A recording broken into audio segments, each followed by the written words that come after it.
Hello, everyone, and welcome. I'm Erin, Data's Chief Strategy Officer. Hi, and I'm Laura. I'm Data's Chief Operating Officer. So, typically, when we talk about marketing, we're talking about marketing for growth, and too often the focus is only on lead acquisition. But the data shows that there's far more ROI in first ensuring that you've got your retention and customer growth strategies in hand. If your retention's not great, you're basically bailing a sinking ship and you're spending more and more money to replace the lost revenue without really fixing the leaks.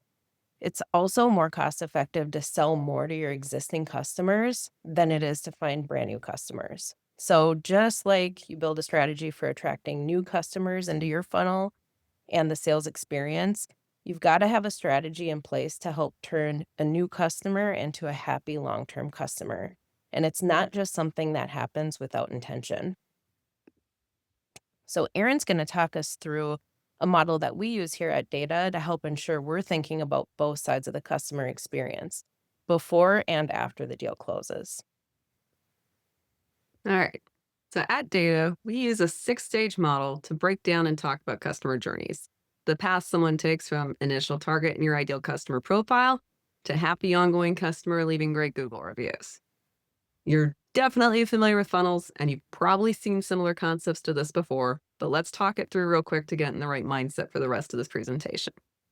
So the first half of the loop, from awareness to comparison, is all about building trust with a prospect and getting them through your sales funnel. In awareness, you're getting in front of them through advertising, events, content, and you're trying to get them to realize that they have a need by exposing the pain they might be feeling with their current solution or opening their eyes to opportunities of making a change. Once we get into research, this is where they're starting to expand their search. They're looking into more solutions. This is where you're running search ads, you're focusing on SEO, you're building out thought leadership and content to impress and educate them. And basically, you're making sure that your brand is on their list and that you've started to build some trust. Once we get to the comparison stage, this is essentially the test drive stage. That can look a myriad of ways. It could be a demo, it could be a trial offering, it can be them really getting more specific and deeper with their questions, it could be a consultative session. In essence, this stage is them trying to winnow down to their final choice, almost in a sports bracket style. And then, if we pass that stage, we reach the choice stage. And this is where things get serious. Now you're putting a contract in front of them. You're negotiating a little bit on pricing and terms. It's maybe not all a win win for them. You're reassuring them on timeline. You might be agreeing to service level agreements. But at the end of the day, they sign, you mark the deal as won, people cheer, and this is the end of the funnel. But it's not the end of that customer's journey, and we can't treat them like it is. Once they've signed with you and they're in onboarding, they're in the evaluation stage. And this is the trickiest stage. The main reason is it's a natural downer. Put yourself in the customer's shoes. Before they signed a contract, they had all their options and they had their money. Now they've signed, they have one option and they have no more money. This is tough. This is opportunity cost, and they're feeling it firsthand. And now they're really going to pay attention to see if you live up to the promises you made in your marketing and sales way back when they were happily researching and comparing. Shopping's fun, right? They might be feeling confused, they might be feeling disoriented or overwhelmed as they try to learn how to work with you. And that goes across the board. It doesn't matter how friendly your customer service people are, there's still that adaptation that has to happen. They are definitely thinking, did I get it right? Is it worth it? So, this is not the time to stop marketing to someone. We've got to nurture them through the potential rough patches to advocacy. And advocacy is always our end goal.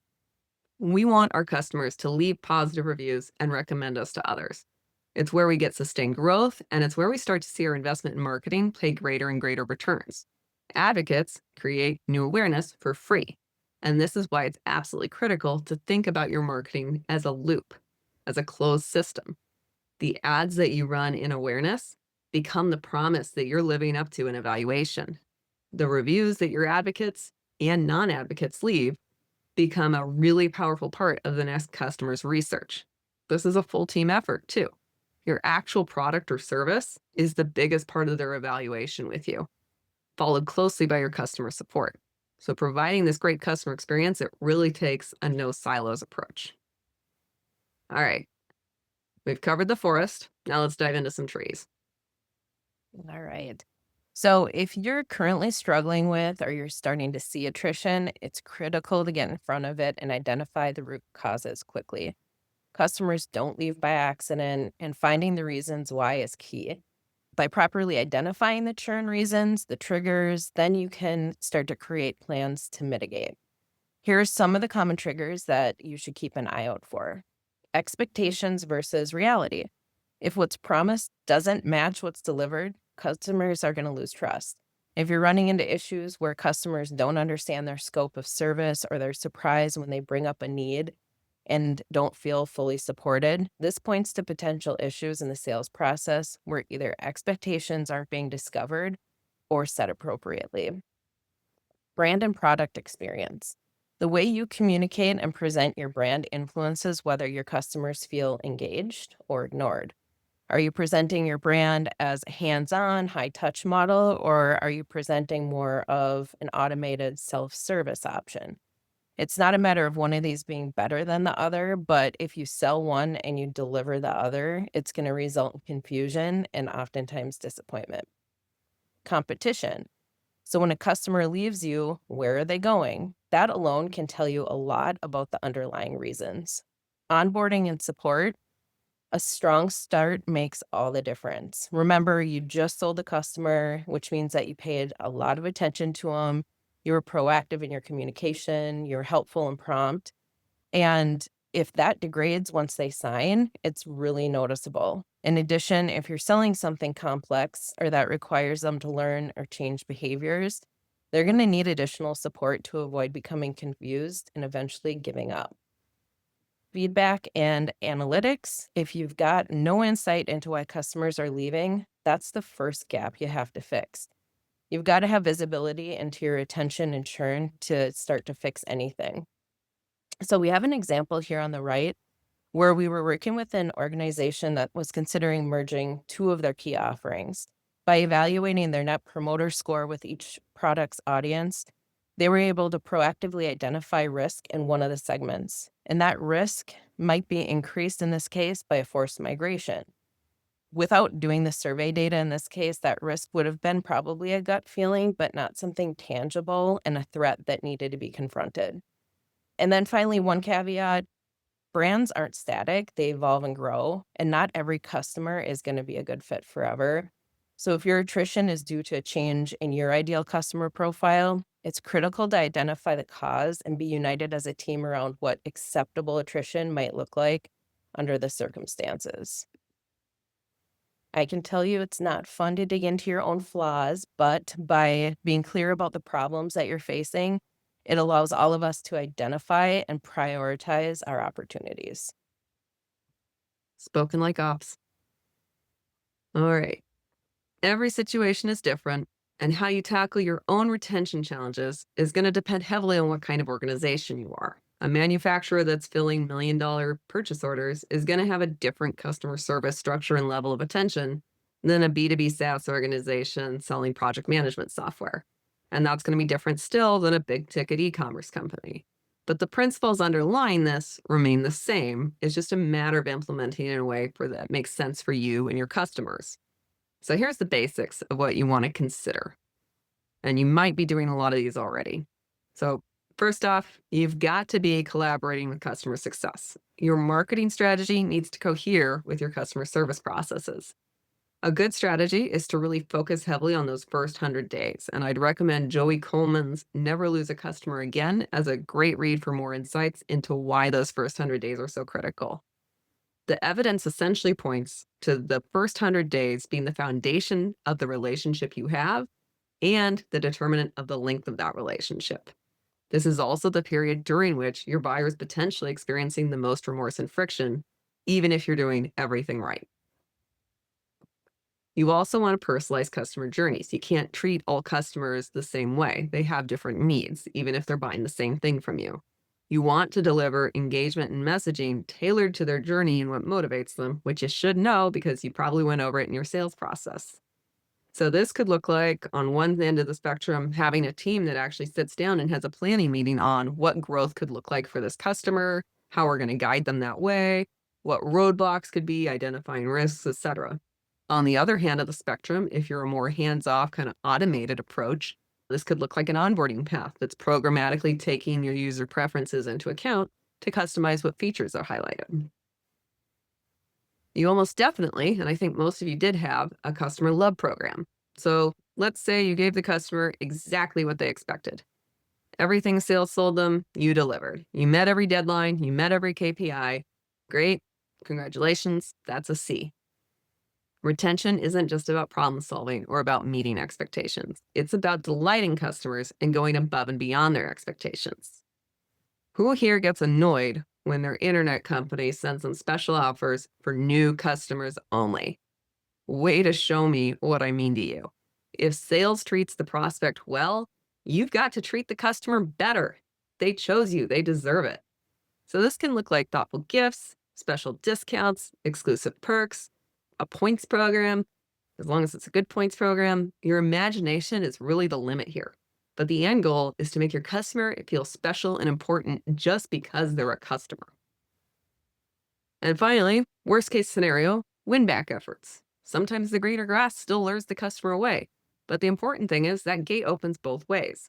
Not every lost customer is gone forever. You can implement strategies to re-engage with lost customers. Give them some time and some space to realize that the new guy's not all it was cracked up to be either. But the key here is having an exit process that shows care and respect for your customer, even as they're choosing to go with someone else. Leave them better than you found them, and then ask them to come back. So one of our goals at Data is to help our customers build strong relationships that fuel their long-term growth.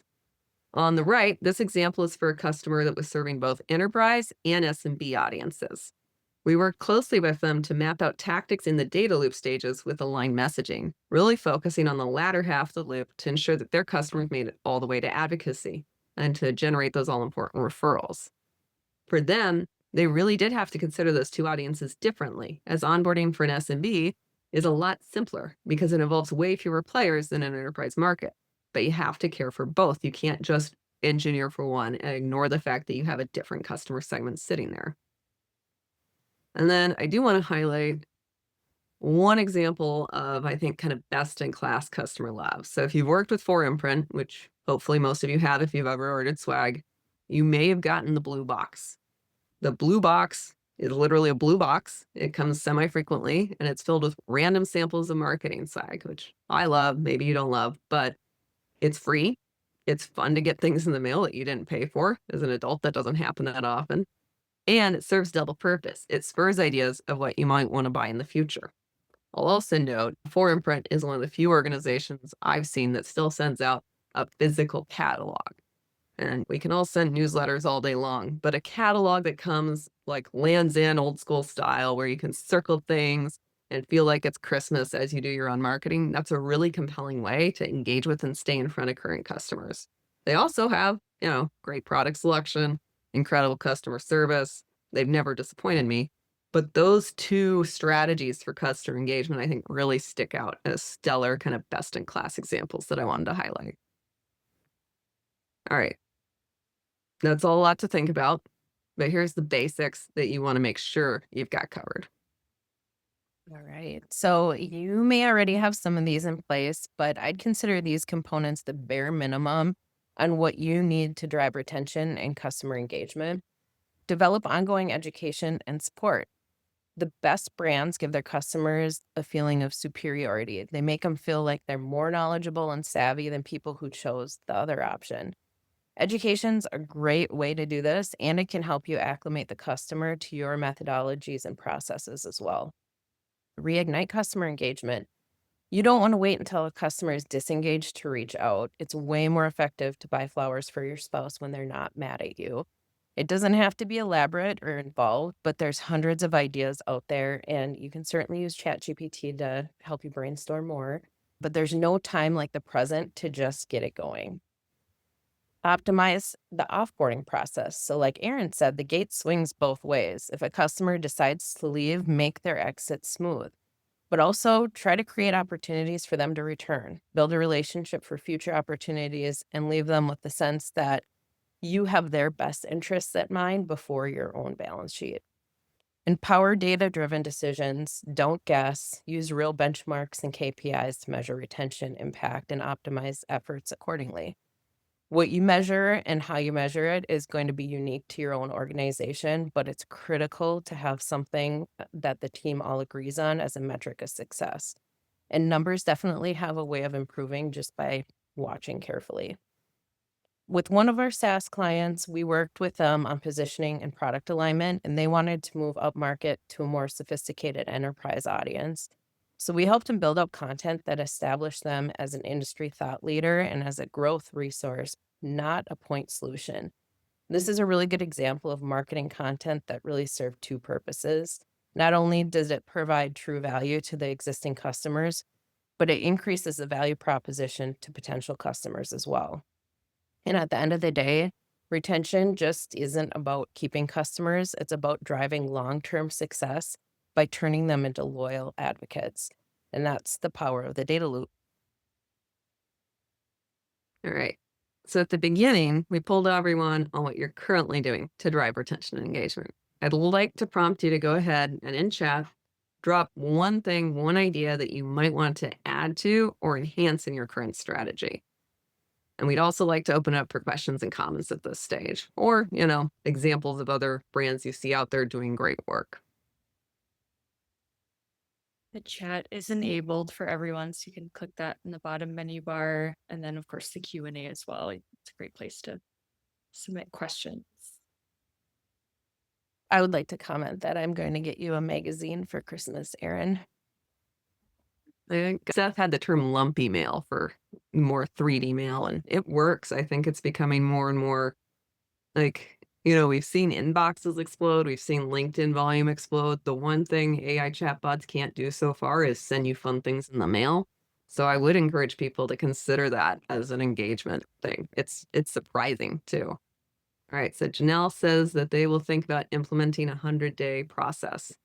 I think it's a really it makes it very achievable if you just think about it's just 100 days. It's easy to slice up. Charlie says the same thing. So in the credit union world, yeah, that would be really powerful. And I think, especially in that world, people don't always understand the breadth of service available to them either. So you could focus on educating that. All right. What is a reasonable amount of work to expect from a sales team on setting proper customer expectations and setting the deployment team up for success? That is a really good question. Laura, I would be interested in your take on this, given your extensive work with sales teams. I have Um, thoughts I'll add on afterwards, but I want to hear your answer they first. should spend all of their time on it. No restrictions at all. No, usually it comes from trial and error, and we collaborate very closely on our operations and sales teams to find a happy medium. And I don't think there's a certain, expectation or answer we can give on a number of hours or time to spend on it, but you have to look at your full scope of how much business you're losing and why, and then bring it back to the sales process and implement strategies in the sales process to try to mitigate those risks. Yeah, I do think documenting how long they were a customer when they churn. Yes, Anthony, you can quote us on all of it. But I would add to that, salespeople are money motivated. If you can build their incentive in a way that motivates them to be retention focused, that is often going to help them focus on this. If you are front loading your incentive at close, what's the motivation for them? So you kind of have to think of what's in it for them and maybe engineer the system so that that does impact them. I will add to that too and say that it's really important that the sales team is part of the discussion on why you have churn.